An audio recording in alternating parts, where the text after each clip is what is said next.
खुसूसन उत्तर प्रदेश को सामने रखिए और मेरा ये पैगाम आपकी खिदमत में आ रहा है, ध्यान से इसको सुनिएगा। किससे सीखे खान जी ऐसी अनोखी दान, किससे सीखे खान जी ऐसी अनोखी दान, दाम गिरा से देवत हो फिर नीचे राखों ने, नीचे राखों ने, देने वाला देवत देवत है दिन में, लोग भरम मुझ पर करे, लोग भरम मुझ पर करे, यहाँ से नीचे न, यहाँ से नीचे न। बहुत खूबसूरत पैगाम बड़ी जल्दी से निकल रहा है। दूसरा नमूना आपकी खिदमत में आ रहा है कि एक बादशाह रात दिन जुल्म ढाता था, कभी इसका घर उजाड़ता था, कभी उसका घर उजाड़ता था, रात दिन जुल्म ढाता था, कभी इसका खून पीता था हंसता था, कभी उसका खून पीता था हंसता था। अचानक में रोने लगा और उसने जुल्म ढाना छोड़ दिया, तौबा कर लिया। उसके वजीर ने पूछा कि 100 चूहा खा के बिल्ली हज को चली, ऐसा क्या हुआ अचानक में तुमने जुल्म ढाना छोड़ दिया? उसने कितना प्यारा जवाब दिया, वो मैं आपकी खिदमत में लेकर के आ रहा हूँ। हिंदुस्तान को सामने रखिए, हालात हाजरा को सामने रखिए, खुसूसन उत्तर प्रदेश को सामने रखिए और मेरा ये पैगाम आपकी खिदमत में आ रहा है, ध्यान से इसको सुनिएगा। उसने कहा यार मैं जंगल में गया था, मैंने देखा कि गीदड़ आगे भाग रहा है, पीछे कुत्ता है, कुत्ते ने जैसे ही गीदड़ की टांग तोड़ी, अभी थोड़ी ही देर हुई थी कि किसी आदमी ने घुमा करके जो पत्थर फेंका उस कुत्ते का सर फूट गया, जिसने गीदड़ की टांग तोड़ी। अभी थोड़ी ही देर हुई थी, जिस इंसान ने कुत्ते के सर को फोड़ा उसको घोड़े ने लात मारा, उसकी खुद टांग टूटी। अभी थोड़ी ही देर हुई थी, जिस घोड़े ने इंसान की टांग तोड़ी वो खुद रस्सी से उलझ गया, खुद उसकी टांग टूट गई। मुझको समझ में आ गया हर बुरे का नतीजा, हर जुल्म का नतीजा अल्लाह दुनिया में जल्दी ही दिखा देता है। बाप का हुक्म हुआ कि तुमको महल छोड़ करके 14 साल के लिए जोगी बनने के लिए जंगल में जाना पड़ेगा। तो बेटा कहता है कि आपने तो 14 साल के लिए कहा, अगर जिंदगी भर के लिए आप कह देते आप तो मेरे बाप हैं, आपका हुक्म मानना पड़ेगा, मैं इसके लिए तैयार हूं। माँ को पता चल गया, माँ कोने में बैठी हुई है, सदमे में डूब गई। अब बेटे के जाने का वक्त हो गया है, महल को छोड़ करके बेटा जंगल में जा रहा है। बाप का नाम राजा दशरथ है, बेटे का नाम राम है। माँ को देखा कि मुसीबत में सदमे में डूब गई, आंख से आंसू जारी है, दुआ लेने के लिए, रुखसत की दुआ लेने के लिए बेटा जा रहा है। जब बेटे को एहसास हुआ कि मेरी माँ ने अगर मेरी आंख के आंसू देख लिए तो कलेजा फट जाए, तो जल्दी से रुमाल से आंख के आंसू को पोंछा, मुस्कुरा करके माँ से कहा कि अम्मा मैं अपने बाप के हुक्म को पूरा करने के लिए बाहर निकल रहा हूँ, 14 साल के लिए, सिर्फ 14 साल के लिए, आप मुझको दुआ दे दो, आशीर्वाद दे दो। तो माँ कहती है कि बेटा अगर सबकी खुशी इसमें है कि तुम जाओ जंगल तो जाओ, लेकिन मैं अपने लाल को, चांद के टुकड़े को किस मुंह से कहूं कि तुम जोगी बनो और महल को छोड़ करके जंगल को इख्तियार कर लो। काश कि मैं गरीब के घर में पैदा होती, ये कुर्सी का झगड़ा नहीं होता। बेटा ये झगड़ा, ये कुर्सी का मेरी वजह से हुआ और मेरी वजह से तुमको मुसीबत उठानी पड़ रही है, महल को छोड़ करके जंगल में जाना पड़ रहा है। जब माँ की हालत को देखा कि बहुत खराब है, बहुत बड़ा सदमा है, तो फौरन बेटे ने कहा कि अम्मा आप घबराती क्यों हो, ये मुसीबत चंद दिन के लिए है, उसके बाद तो राहत ही राहत है। एक बात जो उन्होंने कही, जो मेरे पैगाम का हिस्सा है, वो मैं आपके सामने रखने के लिए जा रहा हूं।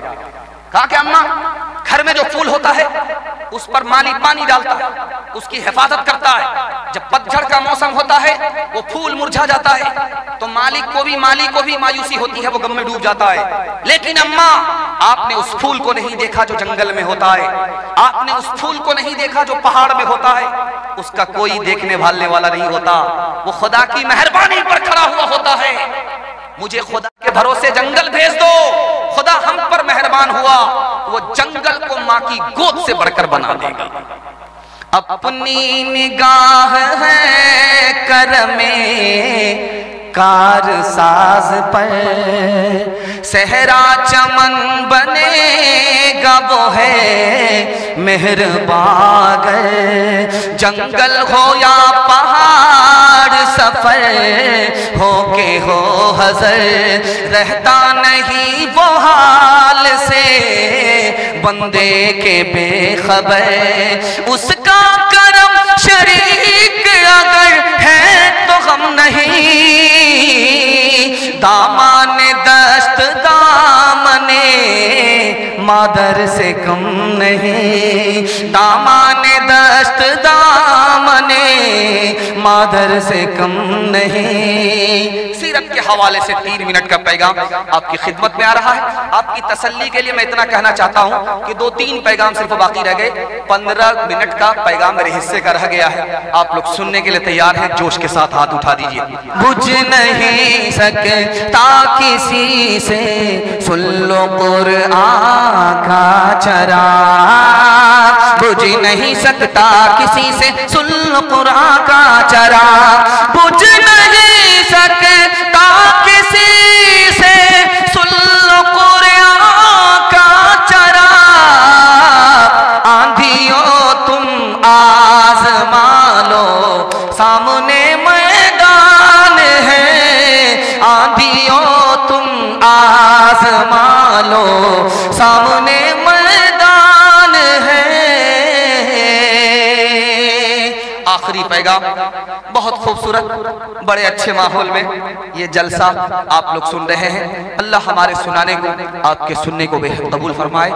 कुरान से मजबूत रिश्ता हम सबको अल्लाह नसीब फरमाए।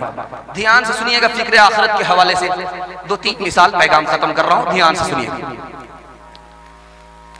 गुरु नानक को पता चला कि एक आदमी बड़ा दुनियादार है, दुनिया की दौलत पर कुंडली मार करके बैठा हुआ, एक पैसा खर्च नहीं कर रहा। उसको तालीम देने का कितना बेहतरीन तरीके से तालीम दिया है। एक सुई हाथ में पकड़ा दिया, ये मेरी तरफ से रखो और मरने के बाद हम तुमसे ये सुई उसी तरह अमानत में लेंगे। वो सर पकड़ करके बैठ गया कि कफन में जेब तो होती नहीं, मेरा तो सारा कपड़ा झाड़ लिया जाएगा, ये सुई मरने के बाद मैं वहां कैसे ले जाऊंगा। तो गुरु नानक ने कहा कि जब तुम सुई नहीं ले जा सकते हो, ये कुंडली मार करके जो दौलत पर बैठ गए हो, इसको कैसे ले जाओगे। अब उसको समझ में आ गया। एक आदमी था, निच्यूम नाम का, रूस का आदमी था, दुनिया का सबसे बड़ा जमींदार था, उसके पास सबसे ज्यादा जमीन दुनिया की थी। वो जमीन कैसे खरीदता था, ये नमूना आपकी खिदमत में लेकर के आ रहा हूं। एक जगह गया, 1000 रुपया लेकर के वो गया, वो बोला कि मुझे जमीन लेनी है, कहा दे देंगे, तुम अपनी टोपी उतारो और सूरज तुलू होता है यहां से चलना शुरू करो, सूरज डूबने से पहले अगर तुम उस जगह पर आ गए जहां निशान है तो 1000 में इतनी सारी जमीन तुमको मिल जाएगी। लेकिन गौर से सुनो, अगर सूरज तुलू होने के बाद टोपी का निशान लेकर के तुमने चलना शुरू किया, सूरज डूबने से पहले अगर तुम उस जगह पर नहीं आ सके तो पैसा भी वापस नहीं होगा, जमीन भी नहीं मिलेगी। उसने टोपी उतार करके सूरज के तुलू होने के बाद चलना शुरू किया। लालच में आगे बढ़ता ही चला गया, लालच में आगे बढ़ता ही चला गया। उसको ध्यान ही नहीं रहा कि सूरज ढल रहा है, सूरज गुरूब होने के करीब आ गया। उसको किसी ने आवाज दी, वो सुना तो देखा कि सूरज झुल रहा है, गुरूब हो रहा है। उसने वहां से भागना शुरू किया, भागना शुरू किया, भागता रहा। अभी 2 हाथ दूर ही था कि सूरज डूब गया। इतना थक चुका था उसकी जिंदगी का, सूरज गुरूब हो गया। जब दुनिया का सबसे बड़ा जमींदार बनना चाहता था, उसको भी मरने के बाद 2 गज जमीन ही मिली, इससे ज्यादा। एक तीसरी बात आपके सामने रखने के लिए जा रहा हूं। अल्लाह के रसूल ने किसी को 50 रुपए दिया, किसी को 100 रुपए दिया, किसी को 1 रुपए दिया। जिसको 1 रुपए दिया वो अली थे रजी अल्लाह अन्हु। बात आई चली गई। उसके बाद ठीक जब सूरज आसमान पर आया और जमीन इस तरह खौलने लगी जैसे चूल्हा खौलता है, तो अल्लाह के रसूल ने कहा वो लोग जिनको मैंने पैसा दिया लाइन से लग जाओ, पैर से चप्पल उतार करके गरम जमीन पर खड़े हो जाओ और हिसाब दो कि ये पैसा जो मैंने तुमको दिया कहां कहां खर्च हुआ। अब जमीन इतनी गर्म है कि नंगे पैर जैसे ही पैर रखा आंवला निकल गया, फोड़ा निकल गया, पैर जल रहा है, हिसाब याद नहीं आ रहा, पैर जल रहा, हिसाब याद नहीं आ रहा, सब फेल हो गए। हजरत अली से कहा कि तुम भी लाइन से लगो। उस गर्म जमीन पर खड़े हो जाओ नंगे पैर, और 1 रुपया जो मैंने दिया हिसाब दो। झटाझट झटाझट झटाझट झटाझट बता दिया। अल्लाह के रसूल ने फरमाया, ओ दुनियादारों, रुपया को कुंडली मार करके जमा करने वालों, खर्च ना करने वालों, जितना ज्यादा पैसा होगा हिसाब उतना मुश्किल होगा, जितना कम पैसा होगा हिसाब उतना आसान। मैंने कहा है मूरत वाले बोली भाई सूत वाले, पैसे में कृष्ण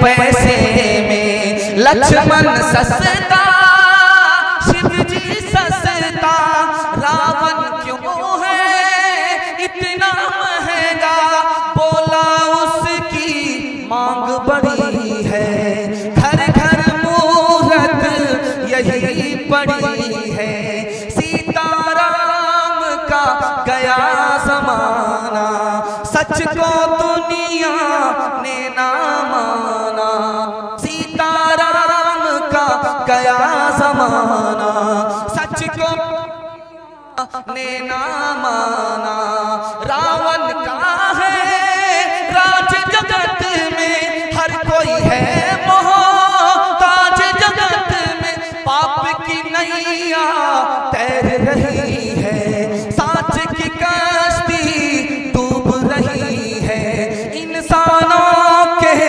इंसान दुश्मन राम गए रह गए रावण।